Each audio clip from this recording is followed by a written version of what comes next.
हम लोग इस नेक्स्ट मॉड्यूल में पढ़ेंगे कि जब फ्रेंच रेवोल्यूशन हुआ, वहां पे लोग खुशी खुशी रहने लगे, तो वहां की आर्मी और वहां के लोग जो है यूरोप के अंदर, यूरोप के आसपास जो भी स्टेट था, कंट्री था, वहां पे एक एग्जाम्पल पेश करने लगते हैं कि फ्रांस, हमारा जो फ्रांस है, उसने मोनार्की को खत्म करके क्या किया, डेमोक्रेसी एस्टेब्लिश किया। इसी बीच एक विलन का, यानी एक आदमी का एंट्री होता है, उसका नाम है नेपोलियन बोनापार्ट। फ्रेंच में आते फ्रांस में आते आते क्या करता है कि डेमोक्रेसी को खत्म करके उखाड़ फेंकता है और अपना एक कोड लाता है। Through a return of monarchy, Napoleon had no doubt destroyed democracy in France.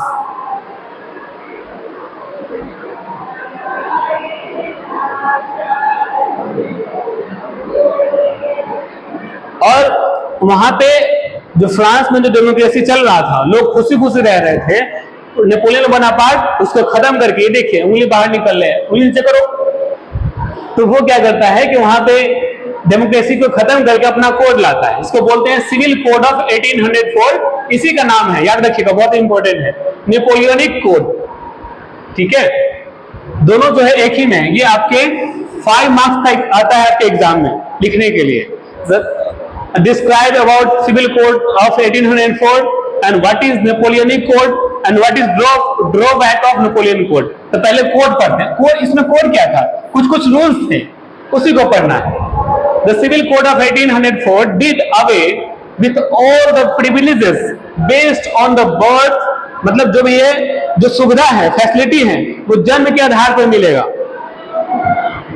Established equality before law, आते आते कुछ काम क्या किया कि बोला कि इक्विटी बिफोर लॉ, जो भी फ्रांस के अमीर गरीब है, ये अलग अलग कम्युनिटीज है, अलग अलग रिलीजन है, सब एक साथ रहेगा, एक साथ माना जाएगा कानून के आगे, यानी इसी को बोलते हैं इक्वालिटी बिफोर लॉ। हमारा इंडियन, जब भारतीय संविधान पढ़ेंगे, उसके आर्टिकल 14 में लिखा है इक्वालिटी बिफोर लॉ, कानून के आगे सब बराबर है।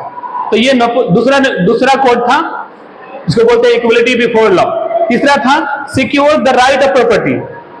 पहले क्या था फ्रांस में, बिफोर 1789, कि कुछ ही लोगों के पास प्रॉपर्टी को सिक्योर करने का राइट था, लेकिन नेपोलियन आते आते बोला कि अगर आप पैसा है आपके पास, तो प्रॉपर्टी खरीद करके उसको सिक्योर कर सकते हैं, उसको सेव कर सकते हैं।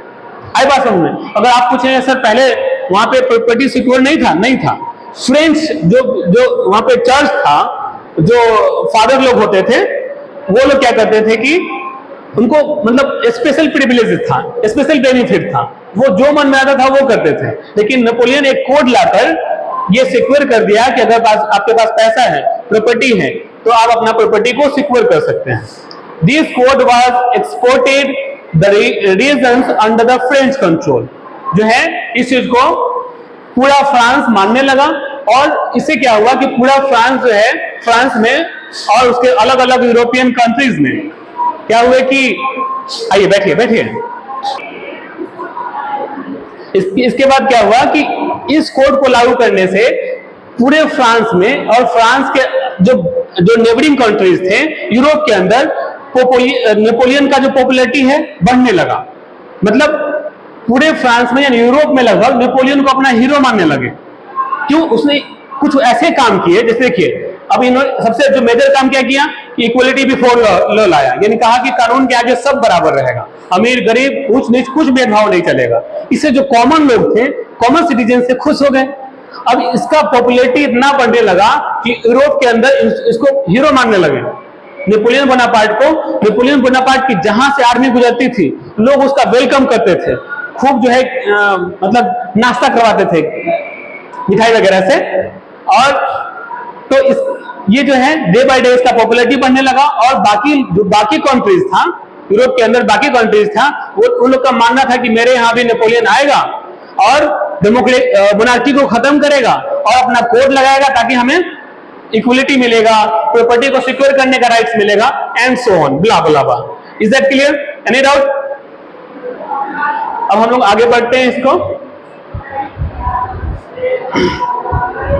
तो दोस्तों ये था आपका अबाउट सिविल कोड ऑफ 1804 जो नेपोलियन ने फ्रांस में लगाया था।